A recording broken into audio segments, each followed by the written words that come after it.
안녕하세요. 다이아몬드 브릿지 김진철입니다. 에이전트를 선정하고 바이어들하고 미팅할 때 참고하실 부분을 하나 설명드리겠습니다. 에이전트는 반드시 있어야 되는가 하는 부분에서 이번에 아부다비 사절단을 간 분들은 에이전트가 반드시 필요하다는 부분을 충분히 이해하셨을 겁니다. 그런데 가장 힘든 게 이런 부분이죠. 첫 만남에서 독점 에이전트를 하고 싶다. 나는 독점이 돼야 되겠다. 또 아드녹을 찾아가니까 독점이 아니어도 된다. 이렇게 여러 가지 말씀을 들으셨겠지만 실질적으로 아부다비에 있는 기업체와 미팅을 하고 아드녹에 등록을 하고 아드녹 계열사 16개, 18개 이제 그 정도 되는데 아드녹 계열사하고 미팅을 하고 직접 납품을 하는 거는 사실은 불가능합니다. 그러다 보면 내가 지사를 세우든지 현지 로컬 에이전트를 이용해야 되는데 거기에서의 ICB 점수라든가 인컨트리 밸류죠. ICB 점수라든가 또 내 제품에 대해서의 그 PG 코드라고 그러는데 제품 코드가 어떤 건지 정확하게 파악이 되어야만 제품 코드 그리고 벤더 등록 거기까지 진행될 수가 있습니다. 그러면 가장 힘든 게 독점 에이전트를 하고 싶다라고 얘기를 하고 어떤 사람들은 독점이 아니어도 된다고 얘기를 하는데 익스클루시브 에이전트를 기존에 가지고 있는 경우 그리고 GCC에 전체 독점을 준 경우 이런 경우는 방문한 손님들과 미팅할 때 너무나 힘든 부분이 많습니다. 에이전트의 역할을 하는 에이전트의 역할 이 부분에 대해서 회사의 기준을 가지고서 미팅을 하시는 게 가장 중요합니다. 우리가 항상 미팅을 할 때 힘든 부분이 대리점이나 에이전트라고 우리가 말을 하지만 실질적으로 이 아부다비에 갔을 때 생겨난 문제들은 내가 두바이에 에이전트가 있는데 내가 두바이에 소울 에이전트가 있는데 내가 두바이에 익스클루시브 디스트리뷰터가 있는데 이렇게 시작을 하는 경우에 미팅을 계속 진행하는 방향을 어떻게 잡기가 힘이 듭니다. 통역을 도와주시는 분들하고 일을 어떻게 풀어갈지 내가 설명을 갖다가 하고 그 내용이 정확하게 전달이 되면 참 좋은데 바이어들하고 나하고의 의사소통을 통역을 해주지만 미세한 부분까지는 실질적으로 통역을 다 해주기가 힘이 듭니다. 그러한 부분들이 에이전트 계약에 대해서 어떻게 생각을 하는가 독점을 주지 않으면 방향이 없는가 이러한 부분에서 막히게 되는 거죠.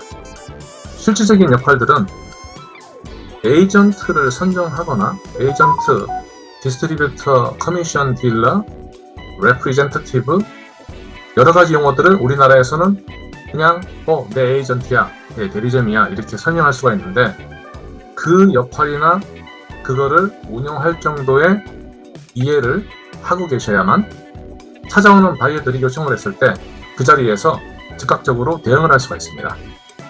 그래서 우리가 중소기업에서 특히 중소제조업에서 해외 대리점을 선정을 할 경우 GCC나 중동의 아부다비, 쿠웨이트에서의 대리점을 구하는 것은 되게 중요한 부분이기도 합니다. 잘못 선정하게 되면 일반적으로 요즘은 한 3년? 최대한 5년까지는 내가 그 시장을 잃어버려야 된다. 내가 그 시장을 잊어버리고 있어야 된다라고 할 정도로 일을 망치는 경우가 있습니다. 우선 오늘은 첫 만남에서 독점 에이전트를 내가 꼭 하고 싶다. 거기에 대한 대답을 어떻게 하느냐 하는 겁니다. 첫 만남에서 독점 에이전트를 하고 싶다 그러는데 우리는 독점 대리점이 있어. 그러면 미팅 끝인 거죠. 우리는 독점 에이전트를 못 줘. 그러면 더 이상 말을 어떻게 진행할 수가 없습니다. 나는 아부다비만 독점을 하고 싶어. 그런데 나 저기 UAE에 독점을 하나 정해놨기 때문에 너한테는 못 줘. 여러 가지 그런 상황들이 많이 생기게 됩니다. 이런 부분에서 문제를 풀어가기 위한 방법 중에 하나가 그 회사의 정책을 만들어서 정책을 잘 이해하고 설명하는 방법입니다. 우리가 대리점이라고 하는 부분을 여러 가지로 생각해 볼 수가 있습니다. 에이전트, 소울 에이전트, 디스트리뷰터, 익스클루시브 에이전트, 익스클루시브 디스트리뷰터, 스타키스트, 레프리젠터티브, 커미션 딜러 그 정도의 의미를 내가 핸들링 할 수가 있으면 어떠한 상황에서도 나 독점을 하고 싶은데, 나는 뭘 하고 싶은데 대해서 충분하게 대처할 수 있는 방향을 찾아낼 수 있습니다. 그렇게 대처하기 위해서 가장 중요한 거는 pricing policy, 가격 정책이 있어야 됩니다. 해외로 나가실 때 가격 정책과 에이전트 선정에서의 방법을 분명히 익히시고, 그리고 회사 소개서에서 그 역할을 소개할 수가 있습니다. 회사에 우리는 관리 방안이 어떻고, 또 오버시스 마케팅에서 해외 에이전트의 역할, 익스클루시브 에이전트의 역할, 나는 물건을 재워놓고 팔아야 돼. 그러면 익스클루시브 디스트리뷰터, 스타키스트의 역할, 프린서플인 제조사죠. 제조사에서의 우리가 지원 상황하고 우리가 가져야 될 리스폰시빌리티, 그런 부분들이 전체적으로 내가 미팅을 해나갈 때 이 미팅을 원활하게 이끌어갈 수가 있습니다. 첫 만남에서 나 독점 에이전트 하고 싶다고 그랬을 때 당황하거나 no, 안 돼, 나 이미 있어, 이런 말보다는 첫 만남에서 독점 에이전트 하고 싶다 이렇게 했을 때 무조건 자르지 마시고 이 부분은 가능성이 있다 라고 먼저 생각을 하시고 회의를 이끌어 나가는 게 좋습니다. 적극적으로 첫 만남에서 독점 에이전트 하고 싶다 그러면 no problem 하시고 exclusive agent, why not? 하고서 회사의 에이전트 팔리시에서 에이전트 레벨까지 쭉 설명을 하시고 pricing policy, 가격 정책을 같이 설명을 할 수 있게 되면 독점 에이전트를 하고 싶다 이렇게 말을 했지만 자기가 나는 그걸 하기 위해서는 내 기준이 요거니까 나는 뭘 원해 이렇게까지 해결할 수가 있습니다. 그래서 첫 만남에서 독점을 요구했을 때 독점? 줄 수도 있어 이렇게 생각을 하고 시작을 하시는 게 중요합니다. 다음 시간에는 이 독점 에이전트를 요청했을 때 어떻게 대응하는 방법이 좋을지 거기에 대해서 시간을 가져보겠습니다. 감사합니다.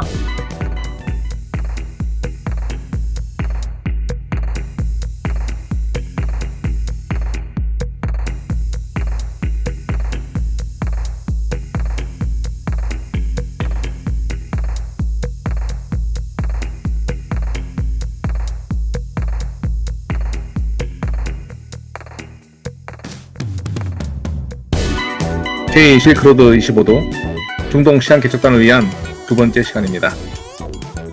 지난 시간에 에이전트에 관련돼서 여러 가지 말씀을 드렸었는데 아부다비에서의 미팅은 독점 대리점을 원하는 것부터 시작이 됩니다.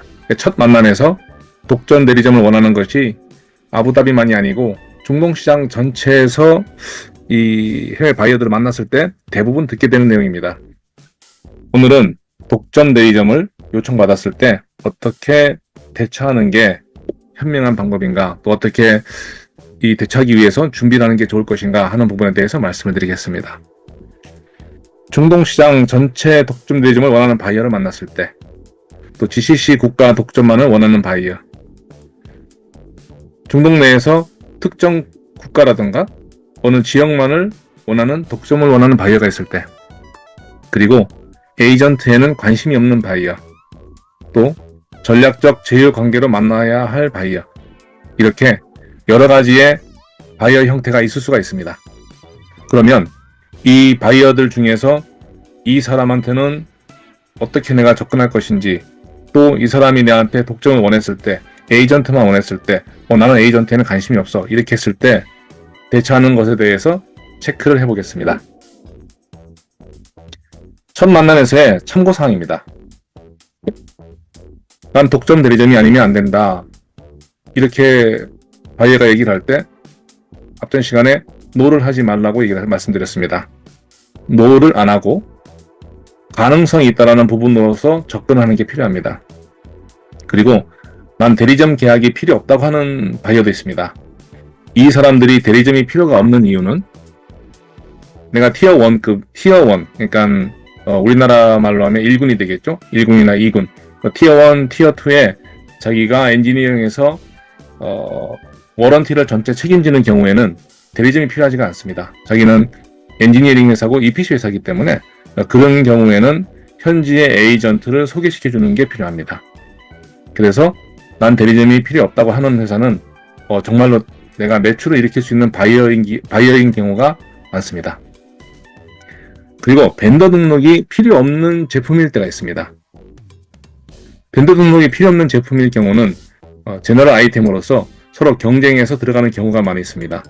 그렇지만 이 똑같은 프로젝트에서 벤더로 등록이 되고 서플라이어로 등록이 돼 있을 경우에는 가격 부분에서 우선권을 가질 수가 있습니다. 그 이유는 먼저 서플라이어로 등록된 업체를 선정하고 나서 거기에 없을 경우에 로컬에서 급히 찾는 경우도 있습니다. 그렇지만 우선적으로는 벤더 등록이 중요합니다. 자, 이렇게 여러 가지가 있는데 이러한 부분에서 나는 에이전트가 꼭 필요해. 에이전트를 만들어야 되겠어. 생각을 많이 하게 됩니다. 이전 시간에 에이전트의 영어 의미와 그에 대한 대응이 여러 가지가 많다고 말씀드렸습니다. 에이전트를 한마디로 에이전트라고 하지 않고 우리는 그냥 에이전트라고 하지만 영어로서는 에이전트, 디스트리뷰터, 딜러, 프로젝트 커미션 딜러, 소울 에이전트, 익스클루시브 디스트리뷰터, 익스클루시브 에이전트 이렇게 그 정확한 의미와 활용이 많이 다릅니다. 이런 부분에 대해서 꼭 알아둬야 할 거는 우리 회사는 어디에 포함이 된다. 우리 회사는 어떤 식이다. 내가 만약에 패브리케이션 아이템이다 했을 경우는 그런 경우에는 에이전트가 필요합니다. 디스트리뷰터랑은 다릅니다. 그런데 내가 벌크 아이템, 볼트, 피팅, 아니면 플랜지라든가 이런 부분에 대해서의 벌크성 아이템일 때는 디스트리뷰터가 맞습니다. 그리고 아부다비 에이전트는 반드시 필요한가? 중소제조업은 브랜치를 만들거나 다른 투자하는 부분을 생각할 수가 없기 때문에 예스입니다. 예, 반드시 필요합니다. 독점이 필요한가? 꼭 그렇지는 않습니다. 그리고 세 번째, 독점을 요청하는데 지금의 내가 결정하지 못하는 것은 어떤 이유 때문인지를 생각해 볼 필요가 있습니다. 독점을 줄 수도 있는데 내가 어떠한 결정하지 못하는 것은 내가 어떤 방향을 세우지 못해서 나의 전략이 없어서 독점을 주지 못하는 것인가? 아니면 독점을 주지 않아도 될 정도로 내가 파악을 잘하고 있는지도 생각을 해봐야 됩니다.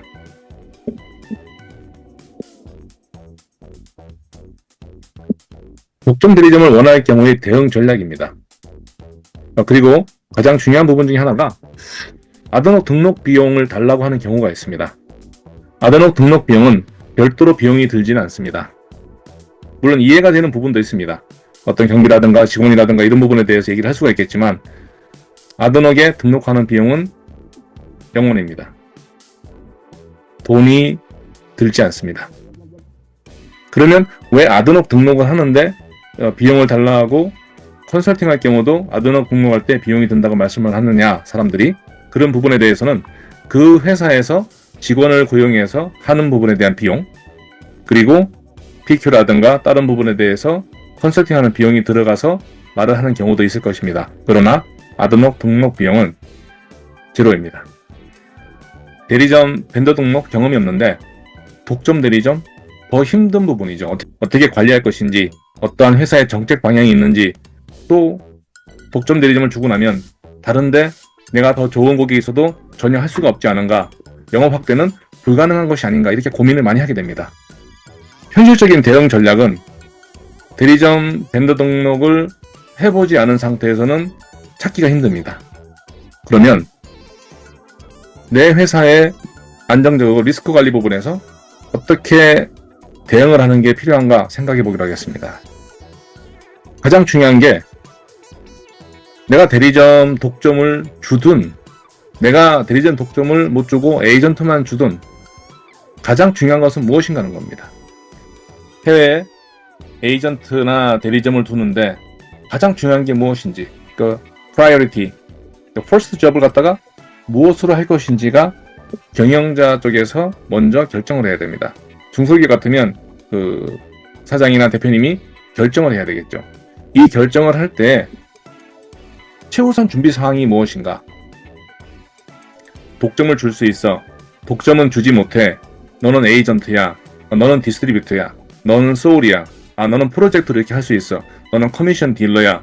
이렇게 얘기를 하기 위해서 그럼 무엇이 중요한가 하는 겁니다. 이 부분을 정하지 않고 사절단, 전시회, 바이어 초청 이렇게 많이 참가를 하고는 계신데 내가 준비가 안 돼 있는 상태에서 열심히는 하지만 명확한 결론을 내기도 힘들고 결과를 좋게 만드는 것도 상당히 힘든 부분입니다. 해외 바이어를 만나서 독점 대리점 요청 시 대응 방안은 여러 가지 생각해 볼 부분이 있습니다만 내 회사 측면에서 먼저 생각해 볼 부분은 에이전트 필요 목적과 역할은 어떤 것인지, 내가 왜 에이전트가 필요하고 에이전트의 목적과 역할은 물론 오더를 받아오고 더 매출을 올리기 위해서 하는 것은 맞습니다만 이 부분을 명확하게 생각해 볼 필요가 있습니다. 내가 어떠한 방향으로 어떻게 타겟팅을 하고 그리고 에이전트를 만들어서 포지셔닝, 어떻게 포지셔닝을 가져갈 것인지 하는 부분을 또 결정도 해야 합니다. 나의 에이전트 관리 능력은 어느 정도일까? 내가 에이전트를 관리할 수 있는지 아니면 믿고 맡겨놓을 정도로 그렇게 에이전트가 알아서 잘해줄 것인지 생각을 해봐야 됩니다. 결코 믿고 맡겨서 될 수 있는 상황은 아닙니다. 나의 관리 능력이 반드시 최소한의 관리 능력은 있어야 됩니다. 가장 중요한 부분은 내 회사 제품의 특징과 거기에 관련된 분석입니다. 이것이 왜 중요하냐면 이 부분이 명확하게 내가 분석을 해야만 내가 에이전트를 둘지 내가 디스트리뷰터를 둘지 솔 에이전트를 둘지 일단 기준을 세울 수가 있습니다. 기준을 세우는 것이지 결정을 할 수 있는 부분은 아직 아닙니다. 그 기준을 세우기 위해서 내 회사는 어떤 식으로 해외 판로 개척을 할 것이다. 그리고 나한테는 필요한 것은 RFQ나 ITB만 가져올 수 있는 그냥 에이전트만 있으면 돼. 이렇게 하는 것인지 내 제품은 기본적으로 스톡을 둬야만 되는 스타키스트가 있어야 되는 것인지 그리고 프로젝트에 한해서 패브리케이션 쪽으로만 들어갈 수 있는 것인지 여러 가지 생각해 볼 부분은 내 회사 제품의 특징 관련 분석을 마친 이후에 가능합니다. 그리고 에이전트는 발로 뛰는 에이전트가 가장 중요합니다. 아무리 그 회사가 커도 아무리 그 회사가 크고 좋아도 내 회사 제품을 직접 핸들링하지 않고 관심을 두지 않는 경우가 많이 있습니다. 에이전트 계약까지만 하지 그 이후에는 움직이지 않는 에이전트들이 아주 많습니다. 특히 중동에는 그것이 심합니다. 독점의 범위입니다. 독점의 범위를 어떻게 둘 것인지, 카테고리로 둘 것인지, 제품으로 둘 것인지, 소울 에이전트를 주어도 될 것인지, 이 주는 목적을 어떻게 가져갈 것인지, 그리고 아부다비만 줄 것인지, UAE를 줄 것인지를 정해놓는 게 중요합니다. 아부다비만 정해서 독점을 주어도 가능합니다. 그 시크릿 1, 시크릿 2가 있는데요. 이 부분은 이렇게 독점을 줄 경우에 그 Ministry of Economy, MOE라고 하는데요. 그 MOE에 등록을 할 거다, MOE에 제출할 거다, 그리고 시크릿 2가 한국 대사관 인증을 받아달라, 어떻게 해달라 이렇게 하는 경우는 아부다비 내에서 이 바인딩 계약으로 들어가는 부분인데 이 부분이 나쁘다 좋다의 개념이 아니고 알아두실 필요가 있다고 말씀드립니다. 그럼 소울 에이전트를 원할 경우에 어떻게 내가 전략을 짤 것인지, 과연 내가 독점 대리점을 원할 경우, 에이전트를 원할 경우에 대응 전략은 어떻게 할 것인가, 무엇부터 시작해야 되는지 그 프라이어리티에 대해서 말씀드리자면 가장 중요한 첫 번째 우선할 것은 가격 정책입니다. 이 가격 정책 안에 에이전트, 디스트리뷰터, 커미션 딜러, 프로젝트 모든 부분을 다 컨트롤할 수 있는 그러한 전략이 들어가 있는 게 가격 정책입니다. 프라이싱 폴리시는 해외 전시회, 바이어 초청, 바이어 미팅, 계약 모든 것에 가장 기준이 되기 때문에 회사에서 가격 정책 없이 해외 바이어와 만나서 미팅을 하고 프로젝트에 참여하고 하는 모든 부분이 안 되는 게 아닙니다. 기회비용 손실이 커지고 어려워지고 또 회사가 더 커지고 일이 많아질수록 기회비용 손실이 더 커지게 됩니다. 가격 정책을 세우는 게 왜 중요한지 하는 부분은, 가격 정책에 대한 부분은 공개 강의 시간에 말씀을 드리겠습니다. 웁살라 이론부터 해서 이론적인 그 모델의 배경, 그리고 커가는 단계별 순서, 그것을 실질적으로 실전에서는 어떻게 적용해가지고 어떤 모델로 만들어내고 어떻게 실천할 수 있는 부분이 중요합니다. 중소제조업은 이론으로서 커버할 수 있는 부분이 있고 현장에서 내가 대응해가지고 솔루션을 찾아내야 하는 부분이 있습니다. 중견기업까지는 많은 연구도 있고 많은 자료가 있습니다만 중소제조업에 대한 부분은 실질적으로 그렇게 많지가 않습니다. 그 이론이 있다 하더라도 현실적으로 출장을 가서 바이어를 대응하고 거기에 대해서 솔루션을 찾아내야 하는 부분하고는 다소 차이가 있습니다. 이 전략의 시작을 가격 정책으로 말씀드리는 부분은 가장 중요한 부분이기 때문에 공개 강의 시간에 다시 한번 말씀드리겠습니다. 감사합니다.